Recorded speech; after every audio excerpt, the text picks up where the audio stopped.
So you want a character that you can clear multiple different types of elements. It's not going to be completely immune to you before you have those Thunder Charms and Infinity and stuff. You want to have great AoE so you can clear packs of monsters fast. But you also want to be able to take out the Act bosses, maybe farm up Andaro and Mephisto. I have the exact build you've been hunting for today. It's one I really have never tried too much in the past, but it works pretty dang good. And that's actually the Nova Firewall Sorceress. Now, the order of operations for this video is going to be the character screen, aka the stats page. We're going to go over the skill tree, and then we're going to go over the gear that I'm using, and maybe give you a few other examples of things you can kind of strive for, perhaps to make this build better. And then I'll show this sucker in a live action and show you exactly how well it works here in Diablo 2 Resurrected in Hell difficulty. Character screen, super easy.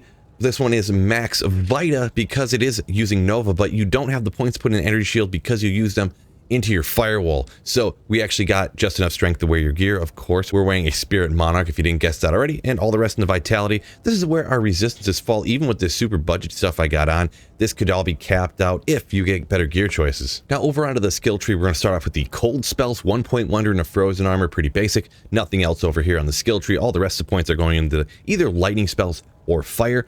Now over on the lightning skill tree, our main damage dealer to taking out AoE, dealing down packs, we have right here Nova. We got that capped out, and we got to cap out the Synergy and Lightning Mastery to get this damage up real nice. So we go ahead and max out Static. You also do utilize Static essentially all the time as well, so having the huge radius on that is awesome. And of course, Lightning Mastery down at the bottom here capped out. Never forget the 1 Point Wonders, which I'm sure you're not going to. Telekinesis, and of course Teleport as well. You have to have that on any sorceress. Over on the fire skill tree, another 1 Point Wonder you never miss. That's Warmth right there. And we're utilizing Firewall on this build. So we actually went ahead and capped out Firewall. So we have average base damage there up to 5k per second, which is not too shabby. They're just 1 point requirements to get down to it. And we put all of our remaining points in the future as we get them. We're going to pump more into Fire Mastery. Now the synergy there of Warmth, you could put the points into Warmth. That will help out your mana regen as well, along with adding the damage, but you actually get more damage, you get more percentage from Fire Mastery than you do from the synergy on Warmth, but you do get the dual purpose there, so it's going to be up to you if you want to go that route, but I actually have a piece on the Mercenary to help keep our energy up. Now for the gear, ton of different options here, so feel free to use what you think is going to be best, but I'm just going to go over this super quick. We've got Oculus here on the weapon since we're dual speccing. We don't necessarily focus on one type of damage or the other. Viper Magi, these are both probably the two hardest pieces to get on here, I suppose. They're uniques that you have to go find, but neither one incredibly expensive to get anytime and not super, super hard to find. Both can be found really in Nightmare if you get lucky. Up here, we got a Lore Helm. You can make this super early on, even in normal difficulty. We just got a random caster amulet. Went ahead and crafted one. We got 20 FCR on it with the Druid skill, unfortunately. Pretty funny, I got 20 FCR on that, but a lot of other options here on the amulets. Down on the gloves, we got the Mage Fist. Since we're using a fire skill, figured I'd go with these over Trangs. Either one of them will work really great on this build, though. Just whatever the best you can get for rings, and I'm just using kind of Garbo stuff here just to show you that it'll work with pretty much anything. But yeah, if you get SOJs or something, get something great. Right here we have a caster belt, really easy to make and super cheap. You can make them super early on, and just some random rare boots that are actually pretty dang good. They do have tri-res right there. They're not perfect, but they actually are pretty good. Now over on Swap, actually a key option to have over here. You're not going to have a call to arms yet or nothing. If you do, by all means, get that sucker on. A lower res one, you could shop these from a lot of different vendors. Down on the inventory, I just found a few charms along the way when I was testing it out. I went ahead and threw them down here, but the best you can get down here as well. Now, I did forget to mention what was on the shield, but pretty obvious what the choice would be. The Spirit Shield. It is pretty much the best you can get, pretty budget, and it is also the best all the way through the end game. Now, super quick for other options, if you're going to be doing a lot of clearing of monsters, or perhaps you want to have multiple options in your stash to go ahead and swap out depending what you're going after, you could go ahead and keep a Crescent Moon around. That way, if you're clearing a bunch of monsters, maybe you're doing like cows, so you're going to be using almost exclusively Nova at that point, go ahead and throw the Crescent Moon on. But then if you want to go after like Andaro, Magic Finding, go ahead and switch back to the Oculus. Heart of the Oak, obviously a great option as well here, but it does take a high rune. Up on the helmet, there's no doubt Shaco is going to be a great option up here.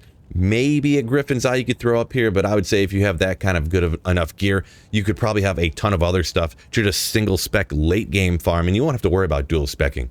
Over on the shield, the Spirit Shield is pretty much the go-to. There's not going to be a lot of other options you're going to get to over there. It's end game and kind of like early late game, we'll call it. Down on the rings, of course, some Stone of Jordans would be absolutely crazy down here. Maybe some really good FCR rings. That way you could get to breakpoints a little easier. On the belt, it's definitely the best one at the end game is going to be Arachnid's Mesh. Beyond that, not much. Maybe a gold wrap or something like that. Over on the boots, once again, rare boots are probably going to be some of the best, of course, to make up for the fire res that is lacking on the spirit. Alder's boots are a go-to option, or War Travelers for some magic find if you want to go that route. Like I mentioned before on swap, if you don't want to use the lower res wand, or late game when you get better gear, I mean, Call to Arms and with a spirit or a lidless over here is going to be absolutely clutch. Went with the boring old Act 2 mercenary here with the cold aura to just help survive, keep you alive, because usually if you're dual specking, you're not going to have the best gear in the game, so you're going to want something to keep your mercenary and yourself alive. So I went ahead and went with a budget setup over here, a very budget setup really. So this is just a generic insight. It's not an ethereal base or anything, so I just went ahead and it's a standard cryptic axe up on the helmet. Shale Isle Soul for a bulwark right here. Damage reduction, it has life leech, hit recovery, vitality increase, maximum life, a lot of good stuff. That don't overlook this one for keeping your mercenary alive. You need to get life leech somewhere in your mercenary. I got it right up here with the bulwark. And a budget option, I made a special rune word that I invented myself actually. This is actually Talthal or Ral, and it actually gives you 30 to all res. So yeah, each one of those runes right there are the runes that give you 30 to each one of the resistances: cold, fire, lightning, and poison. So this is just an easy way to go ahead and cap out your mercenaries' resistances. So you deal all right damage, you get the aura to keep your energy up. You got the aura here to keep you alive easier by slowing down all the monsters, chilling them out. You've got damage reduction on your mercenary and life leech and a ton of other things to keep them alive. And even more to keep them alive, the final thing that you kind of want to have in your mercenary, capping out his resistances. This is what I think is a great budget option over here for the Act 2. Of course, other options, Tal's Mask and Treachery, the classic, or Andala's Visage Fortitude, other great options. And also don't sleep on the Cure Helm up here if you can make up those other important aspects along the way. All right, Phil, but does this stinking thing even work? Let's go check the Nova source of it first. An easy get-to place to check out at the Frigid Highlands, Eldritch, and Shank. So you come out here, static, static, static, flash, flash, flash. And yeah, like I said, this is hell difficulty flash down that easy. Now, I'm already amped up, and down here is a little bit harder. You can get some other things to make it a little more dangerous. Oculus keeps teleporting me away. But you can see the survivability is good enough to go ahead and take stuff out. Now, you aren't necessarily going to want to utilize this the same as an energy shielded Nova Sorceress because you don't have energy shield, of course. So you don't necessarily want to telestomp everything if you're not surviving great. You really want to teleport and telestomp right on the outside edge of a pack to give yourself a little bit of a buffer, then go ahead and flash them. Now let's go try an area that has monsters that hit a little bit harder out here in the cow level.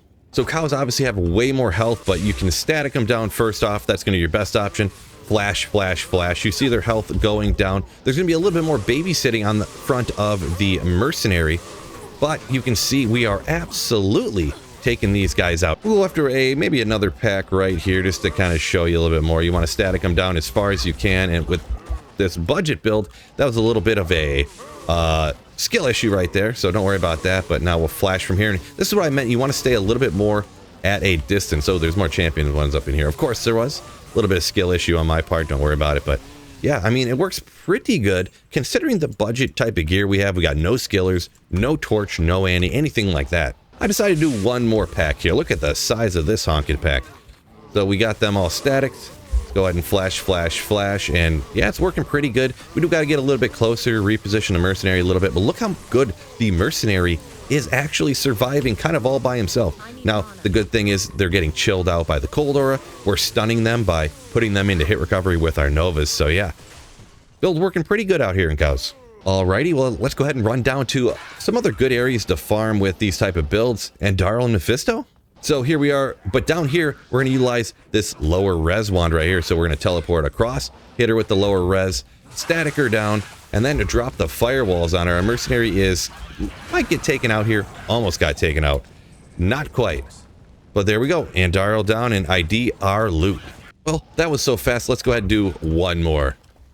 Static down, drop the firewalls at her feet, get two of them down, flash, flash, down Andaro goes. You can be clearing Andaro that fast, getting run after run after run, super efficient. Now, going after Mephisto, I may leave the mercenary actually at home when I go do this. I may just go ahead and moat trick Mephisto with this particular build. But just to show you how fast it could be, we're going to go up and just face tank Mephisto with this build and see how it gets taken out.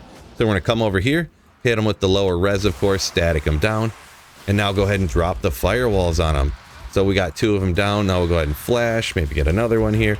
You can't really keep your mercenary alive. It's pretty tough. I guess he did just barely stay alive, but I was pumping him full of potions there too to keep him alive. Yeah, even Mephisto, we ended up being able to face tank him and keep everybody alive. But I would recommend probably luring him over, lower resing him, dropping some of those firewalls on him, and just go ahead and moat tricking him. It's just so much easier than attempting to do that. So there's my do-it-all Nova Firewall Sorcerers. Let me know down in the comments if you've ever tried this build before. It's one that I haven't really used much in the past. Of course, hit the like button and subscribe up before you go. Peace out, fellas, and keep slaying.